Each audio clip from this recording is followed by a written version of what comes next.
Well, there we are. Welcome back, everyone, to Afterburn Soccer Show. I'm your host, Nathan Hill. You can follow me at Nathan J. Hill, and with me is our good friend back on camera, Jose Carmona, El Chico Carmona, as he goes Hello, by everybody. on Twitter. Yeah, good to have him back. Good. Glad that we got some of the technical issues ironed out. Although, and I'm back from the other side of the planet where everything was a little bit discombobulated and picked up an infection of some kind on the way. But hey, I'll hang in here tonight just so we can touch base and get caught up on everything that's been unfolding in the land of FC Dallas and North Texas and Major League Soccer, Copa America, if we have time and interest. A lot of soccer that's been played these past couple of weeks. Welcome, Hoach buddy. Welcome. We'll take your questions, your comments live as we share them. And we'll have some changes to the show coming up in the coming weeks just because some of our platform good. Oh, good. And no echo. That's good. No echo on the microphones. That's some of our streaming configuration may change in the coming weeks because every platform keeps changing how they do things. So we'll share that. But YouTube should be our gold standard kind of going forward. So if you have any issue, always go to YouTube and you should be able to get access to us. A lot of soccer since we last chatted, since we last came online. And quite a bit. And it's not all been good for FC Dallas. There were glimmers. There have been those glimmers of hope and then the disappointment, including last week where Dallas had two games against Kansas City and lost both. Both were fairly even matches statistically in many ways. Both came down to late goals. In the first match, which was a regular Major League Soccer match, Dallas was able to claw back from 2-0 to 2 to tie it up at 2, which was a really kind of exciting turn of fortune, especially since Dallas started a lot of young players in that match. But then Sporting Kansas City found a late goal to grab all 3 points, and Dallas would have loved to walk out of there with a point on the road, as they have just struggled to do that all year. And then they turned around and played in the Open Cup with a spot on the line in the quarterfinals, and same thing. It went to extra time. It was a nervy match. But Dallas just sort of seemed to run out of energy at the end. They've been playing a lot of matches, and Kansas City found a corner kick goal. And they advance, and Dallas is out of the Open Cup. So that's where we want to start as we look at, before we jump to the LA Galaxy win, which was a big victory at home for Dallas that cracks the door open a little bit further. But let's just talk about that Sporting Kansas City match, Jose, those matches. What was your takeaway from that disappointing week? Did you find enough positives there, or was it a sign, as many fans felt, that this season we should be resigned to the fact that this season it's going to be a miserable one for us fans? Well, I mean, FC Dallas, they went all in on the U.S. Open Cup, and they started that rotated squad in the first match, the MLS match. And, you know, it's just, they're both tough losses to swallow because of the way they unfolded. I mean, with initially Sporting jumping out to that 2-0 lead in the first match, and the team storming back to tie it. I mean, had all of us fired up, thinking we were going to get at least a point out of there, and then it collapses late, and then basically you get a repeat of that, a much longer version of that because of the delay. So it's just tough. It's the kind of season we're having. I did like that they played a more attacking, you know, less bunkerish style on the road than what we're used to. But still, no luck on the road. Something's got to change. Yeah, yeah. I realized my post didn't go out announcing the thing, so let me make sure I can post at least something. I mean, get some folks watching. Yeah, I the failing to get points on the road has just been the Achilles heel for maybe making up ground in any fashion for FC Dallas this season so far. And it's hard in this league. It's hard in any league to get points on the road. But it just seems like Dallas has always lacked that one little extra bit in the moments that mattered. And so, yeah, very disappointing week. And I think we're going to hear from Peter Luxon in just a moment and talking about that week and how it led into the match against Los Angeles Galaxy, who came into Frisco flying high, looking like they are resurgent, one of the best teams in the Western Conference.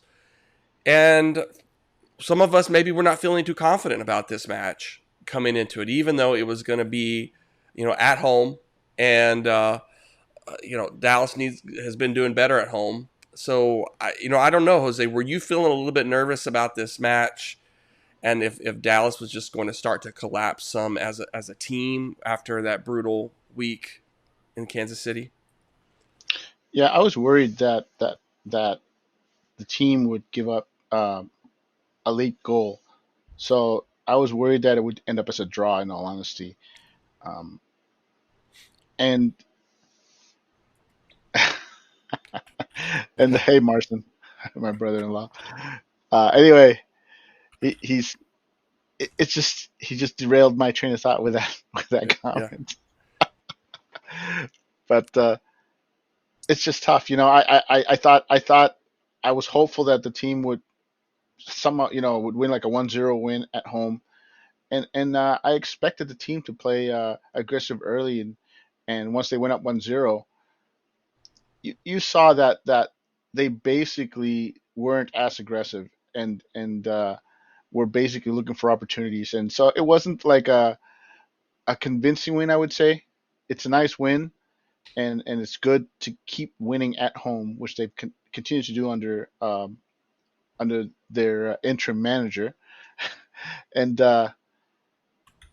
got to take it. It. It wasn't the prettiest of wins, but it was a win, and it's great to see Musa continuing to score, and Farrington looking like he's a future MLS starter.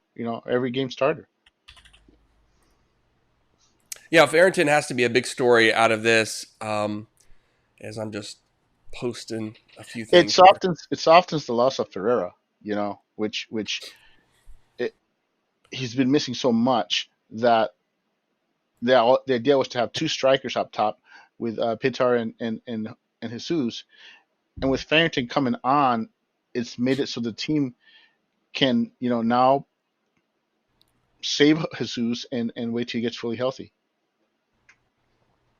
That's right. So, well, let's go ahead and jump over to Peter Luxon. Let's get his post game comments immediately after the match, after the win against the Los Angeles Galaxy at home, a 2-0 win. It was a big moment, and with other results, means that Dallas is only 4 points back from the playoff race, and so there's still hope. There's still possibilities there, especially with the game against Austin right around the corner here. Chance for them So to keep climbing. so Go ahead. Marston's basically saying that he was cheering for all the teams that are ahead of his Rapids to lose, and he was very excited with the Yeah. 2-0 win by FC Dallas. Well, that's good. Hopefully, this team can figure out because, well, let's talk about Farrington. Let's talk about Musa in a minute. But here's head coach Peter Luxon after the match. If you can see that body language, is I'm still hurt a little bit about that last game against Kansas, to be honest. But that is about this team. This is what you saw today, like a tough day playing against like a very very good team, and coming from that loss against Kansas in the Open Cup, and we knew that that competition was very important for us. But say a lot about that team. Yeah, I told you from the first day, I'm very proud of them. The effort with all the adversity that we have right now with the injury players, with so many things around the team right now. But I'm very proud with the staff top, high level today, and the bench. So now I'm very happy about the twin, and I'm gonna need like 2 more days because I'm still thinking about that Kansas game, to be honest. But at the same time, I can be focused. This is what we did tonight. We are being focused. Again, I'm telling that he's one of the best team on the league and shootout. So we didn't concede a goal. So it's just a positive things tonight. We have other players like Carlsen coming inside, helping the team. So we keep doing what we have been doing so far, like putting like a player from the academy or even from the NTSC, and we're gonna keep working that way. So that match against Kansas City is still on the head On coach his of FC Dallas's Yeah, mind, on his which head. makes sense. Yeah. I mean, they really wanted to move forward in the Open Cup. Would have been a great opportunity to make it to a final this year. So really disappointing. Makes sense, but they were able to sort of put that behind them and put together a really strong performance. And every team in this run of games it has a lot of wear and tear on their legs. Every team is missing some players, so you have to just push through. And I think for Dallas, missing as many guys as they are to find a way to get that win at home, and a pretty dominant win was a good lift of the spirits for everybody involved, and and especially as they get to turn around and just keep having to keep plugging away. But here's what we can say. I think let's go back to Farrington and let's go back to Musa. If nothing else, we know this season we've got two uh, great. We got a great striker in Musa. We got a kid Farrington who is just a great draft pick. Even if he ends up just being a rotation kind of guy, but he looks like he could still grow. He could still adjust and learn and develop. And so maybe has a higher ceiling than that. It's really exciting for Dallas to have two guys who can score when Jesus Ferreira is not on the pitch and when other guys are not on the pitch or not in form. Really, really good stuff. And I thought uh, Mendy had a great game, had a great week. He had a lot of minutes on his legs and still was able to do some passes and things that were really exciting. It was nice for this team to rebound after a pretty dismal defensive performance in Kansas City. I think to get that clean sheet. A lot of question marks. But for one thing, for Dallas fans, it's fun to have a striker again. Even if you feel this team is going to miss the playoffs, for once they went out and they spent big money on a striker, and the guy is legit. And he doesn't even need all of the service in the world to make some things happen. And that's huge. That's huge. Dallas fans have not had that for quite a while. So that's something to build upon, even if this season continues to go sideways. But it might be something that they can build upon if they can make some roster adjustments over this summer transfer window. What are your thoughts on that? You feel like that Musa has pretty much, is this even more than maybe you expected from his return, his arrival as the new number one striker for FC Dallas? Well, I think as a FCD fan, we would just be happy to have a double digit score, you know, and even though we paid a lot for the guy, we have a history of being disappointed. And yeah, I think he's living up to the billing. He's playing like the guy that we paid for. And technically, this is on what's been a bad team. That's pretty impressive. And you get to see if this guy gets a little more help. And like you said, a little more help, and he can be even more dangerous. He's starting to produce. Farrington's starting to come around. Uh, Siki and Sabaling has gained a new life under the interim manager, and is starting to I wouldn't say I want to say that he's starting to grow into it, but the reality is that uh, with Ilara, his play and Leggett playing great again, finding his mojo, getting back with his lady probably has a lot to do with that. uh, The fact that those two are playing excellent ball right now makes it so a player like Siki, who's mistake prone, uh, but can give you things going forward. I think that has really helped this team a lot. You know, the growth, the improved play from the Jet, Farrington basically just becoming more and more comfortable and playing less like a rookie and more like a seasoned pro. And and you see how this team, with just some tweaks here and there, I mean, just give us a center back, please. You know, starting center back. That's what this team is missing. It's missing something to anchor it. And let's face it, we got the Austin match coming up. Win there, and the team which currently finds itself 4 points out of the playoff race, a win against Austin, who's one of those two teams ahead of them, uh, with 4 points, 4 points ahead of them. You get a win against Austin, that cuts your playoff uh, your chance to get to playoffs by 1 point, Mm-hmm. which would simply be amazing considering how badly this team has played for most of the year. So yeah, color me excited at the play of our young players and the return of form for some of the veterans. Right. I mean, Kamungo, I thought he has been so active and so dangerous and just a bit unlucky. You could argue maybe, we would have had a win on one or both of those matches if Kamungo had been a little more clinical. But he hasn't played a lot. That's my only defense of him It's is just like, and he's had some great chances, but those are chances that a veteran guy, you expect him to finish. And Kamungo is But still a Kamungo really is not fascinating story. technically a veteran. He's only a second year player, and let's not forget that he was being played out of position by our previous manager, and so he's only just now basically getting back to playing in a spot that's comfortable for him. He's not being asked to play in the middle. He's not being asked to play fullback or wing back.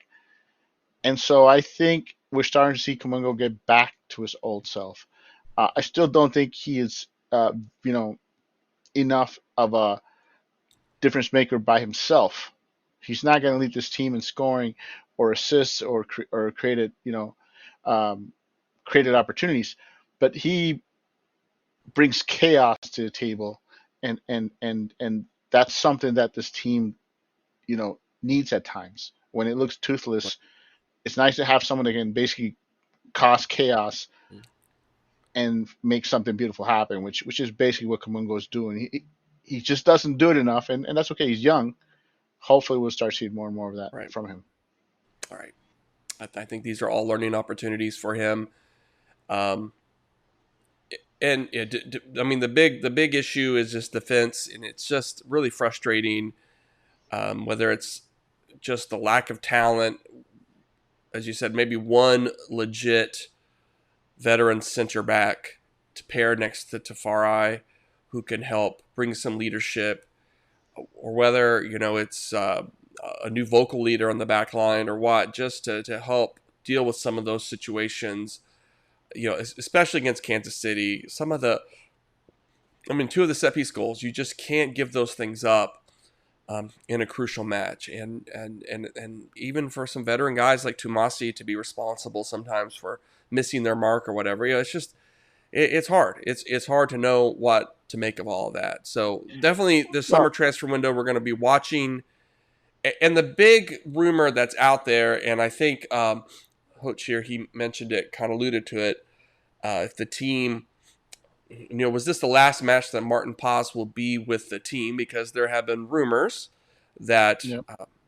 Empoli from Italy, Serie A, will be coming in and looking for a loan with a mandatory buy option to bring the hot keeper in, and just as he prepares to go to his first MLS All-Star match. Congratulations to him for that honor.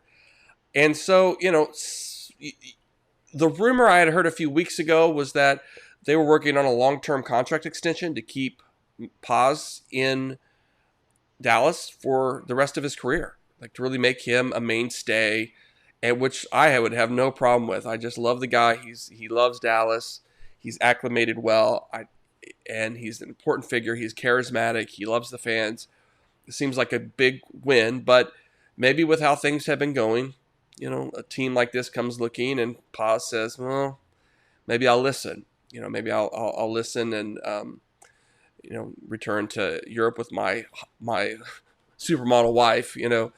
So we don't know yet. We don't know if it's just conversations happening, if the valuations will be met, if the negotiations will come together.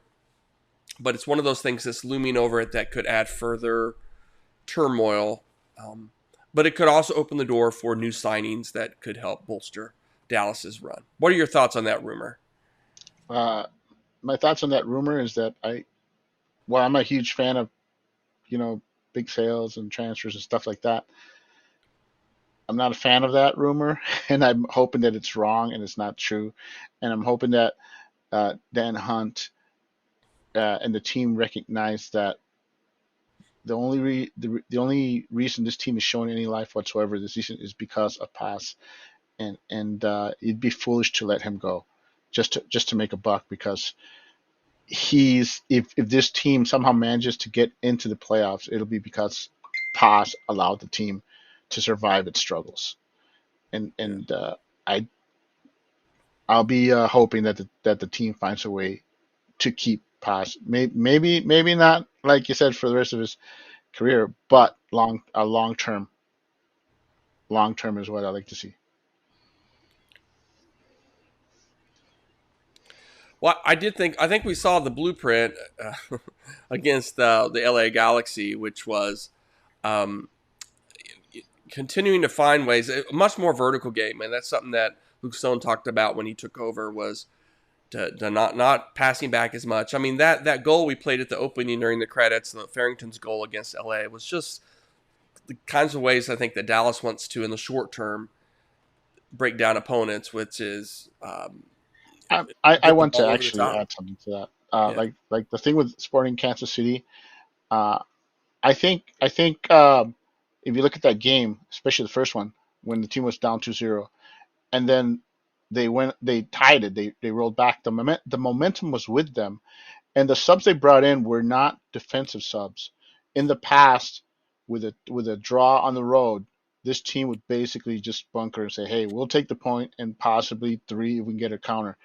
But you didn't see this team do that in the first match, because the momentum was with FC Dallas, and they thought there was a third goal. We all thought that third goal was coming, and unfortunately, Sporting Kansas City found a way to basically turn it around and kill off that momentum. But this team wasn't playing bunker ball like, in the past, several years. If the team had a point in hand, they'd bunker and try to hold on for it. And you're not seeing that from this team, and I think it just shows that this manager has confidence in this team, and I think that as that confidence is being instilled in the team with the performance that caused the win against the Galaxy, if they can get this win against Austin, man, the momentum going into Leagues Cup, that could turn this season around for this team. Don't forget that the team went struggling last year going into Leagues Cup, and then used the momentum from the Leagues Cup to basically give itself life enough to get into the playoffs. So this is what we need to see. Well, I suggest you Google, here they are at a recent pregame. So evidently, um, um, big time. I don't know, a supermodel. I'm not sure. I don't. I have never looked her up. But you be the judge, there, buddy. But I'm fairly sure that she is, but not like a headliner. But what do I know? If she tells me if he tells me his wife's a supermodel, I'm not gonna argue with him. yeah, here we go. Copo Tejas is at this point is the only thing I care about. Well, um, yeah. Oh yes, and we'll miss you, positive. I mean, so you're sounding very final, Rachel. Um, I hope that's not final. I mean, we don't know. It could be that this is bad run of form, and that Martin says, "Man, maybe this team needs to is going to have a fire sale, and so maybe I need to be looking at my opportunities, and this comes along, or maybe this is a really good opportunity for him to play top level football in Italy and to stay sharp and things, and that his value has increased, which is a good thing. What Dallas wants to do. So there's a lot of it may be a win-win eventually for Dallas. The price that Empoli may be willing to pay, it may be a really nice price, a return on investment. So there's just a lot that will have to go into this, and I think we're all just sort of holding our breath, because if he does go, then we have to turn, to our youngster, either Jimmy Moore or what am I blanking? I'm Carrera. Pereira, yeah, and who I think is a bright talent, but still, it would be a big adjustment to bring him in for the Well, second half of the season. well, But let's not forget that, let's say Pass is gone. Then the team's going to get money on that. It's going to open up a spot, an international spot at that. Uh, and they have an open U22 spot. So suddenly the team will be out of excuses for why they're not bringing in a center back or a defensive midfielder. And I agree with Ray Rachel that if if Pass goes to Italy, I think we'll all be happy for him. That's nothing. I think we all love seeing FC Dallas players make it to the Big Five leagues in Europe. But also at the same time, it would be very like the Hunts to sell off a player mid-season, and then basically it comes back to haunt the team. Uh, we all know what Jimmy can do. He's a solid keeper, but he's not a game winner for you. He's a guy that's gonna make the right moves, but he's also kind of lost a step also. So there will definitely be a drop off from him to Pass, and and and it just means the team is gonna have to add defensive help if they go that route. It's got to be, they have to add a true defensive midfielder, which now that Fraser's injured and could be out long term, the team needs desperately to have a true defensive midfielder, because there is no true defensive midfielder now that Fraser's, you know, injured, unless you're going to give Norris a run. So you'll be out of excuses. Get a true defensive midfielder. Bring in another center back. That's two players, and of course you have to sign probably a third keeper. So if Paz is gone, they better be bringing in some reinforcements. yeah, and Hoach there is referring to this defensive midfielder rumor that has surfaced on Twitter. A guy named Manuel Kafumana, who is an Angolan professional player, plays in Israel right now for one of their, I think, their better teams. I think Yes. Maccabi Haifa is one of their best teams, their big fours. Um, Defensive midfielder. Uh, he's 25 years old, so it'd be an in prime kind of player. Interesting possibility there, and that could be smart if he comes. He would be a kind of a potential replacement for Ilar Mendy, who we don't know how much longer he's going to be out there on the field after this season. He may decide it's time to close up shop as a retire, but we just don't know. And there's my dog making a lot of I noise. don't know about him being a replacement for Ilara. I mean, that's a big ask, but I do know that no none of the fans are going to be impressed with another player signed from the Israeli league, because no one's been impressed by Ansa, and then you see the team double dip and, and go get another player from the Israeli league, and I'm not sure that's going to get anybody excited. Uh, let's just say though that this team does have a history of, once they get a player from a league or a country, they don't have any problem going back to there. So you saw this in Romania, where the team has signed multiple players from Romania, or multiple players out of Hungary. So it it's if this team got answer from the Israeli league, it's very likely they were also monitoring other players besides him. And so we should not be surprised if they do sign a player from there. I don't know his quality, but he'll be playing in a position of need. So I think we would expect him to at least be a regular contributor for the team. Well, he did play for Boa Vista back in 2020, 2021. I'm thinking that probably overlaps with Reggie Cannon potentially. He was loaned out there, so interesting guy, this player. I mean, but yeah, I don't know a lot about him either, and we'll have to just wait and see if that's just a possibility. They're exploring some guys, um, and yeah, the Israeli league is I think below MLS, but I think it I think all these leagues have their top few teams that tend to gobble up the talent kind of. So, and I think Israel is in that case too. So, from one of those top few teams, there's some talent there potentially, but it'll be interesting to see. Kind of. Yeah, it's Europe. Even in a league that's lesser than MLS, there are teams that are better than most MLS teams, and so it, where this player comes from and his background is very important.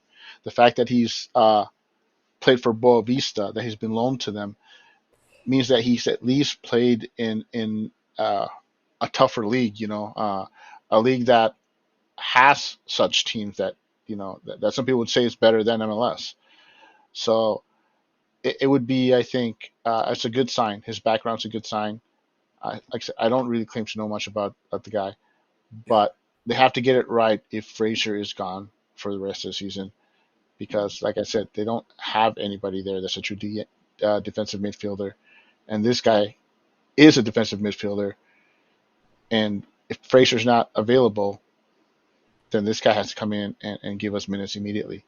That's what I don't know if the guy's that kind of player. It feels that way. We only have one scout now.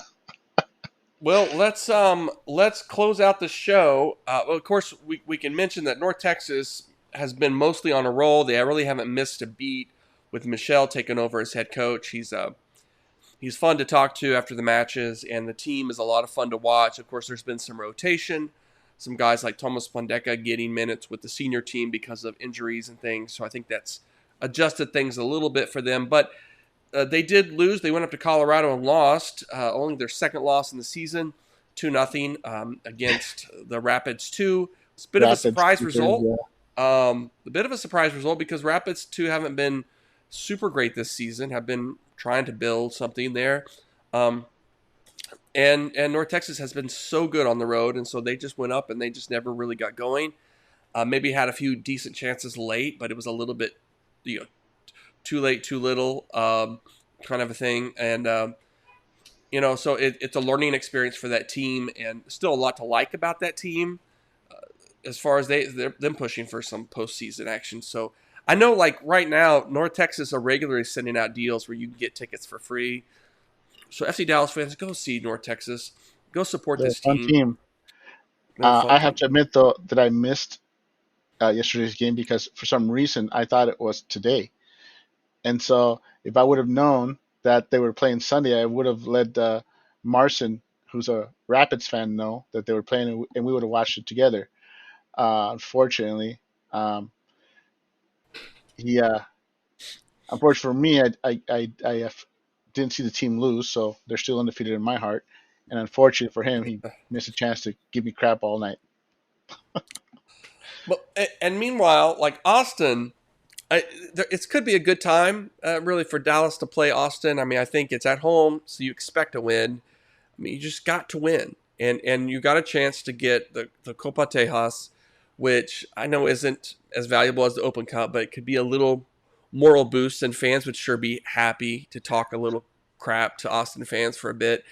But Austin's not particularly great. I mean, they're not terrible either. Like they haven't done a No, ton of they're signings, but they're sort of there's not hanging much on. separating them from us. There's not much separating Yeah. them from FCD, and this is a game that FC Dallas needs to win, and and getting it against the Copa Tejas rival would be just the cherry on top, So yeah, I think this is a must win match for the team against a bitter rival. I know none of us want to listen to those guys celebrate at our team losing. So yeah, I'm pumped up for the game. I think we have a good shot, and I think it's a must-win game. Yeah, I think it'll continue to be interesting to see kind of how Luxon, how he adjusts the lineup, what guys he rotates in and out to try to get the best out of both of his defense, but also the attack. Guys with a lot of minutes on. But hey, knock on wood, Musa has been so durable this season, and they've given him a rest here and there to come off the bench. But it seems like he's kind of the guy that's like, hey, let me play. Let me go out there and run at these guys. And so I'm hopeful that was that last home win that Dallas is going to have that bit of extra energy and confidence just to really take the game and stamp out Austin doing anything. Yeah. Yeah, no, I agree. It's exciting time. I think like you said, we need Jesus to get healthy so that Musa can then get some rest. I agree with you. He's one of those players that doesn't want to miss any minutes. Yeah. But we have, with the team playing so many games midweek and all the injuries, it's necessary rotation. And so I like to see us get a little bit healthier here before Leagues Cup starts. Well, good. We appreciate everybody listening, tuning in. A bit of an unusual one as we sort of get back in the saddle on this, and some of my things didn't go out the time I wanted them to go out to announce this. So grateful for everyone jumping on. Of course, we'll be posting the audio.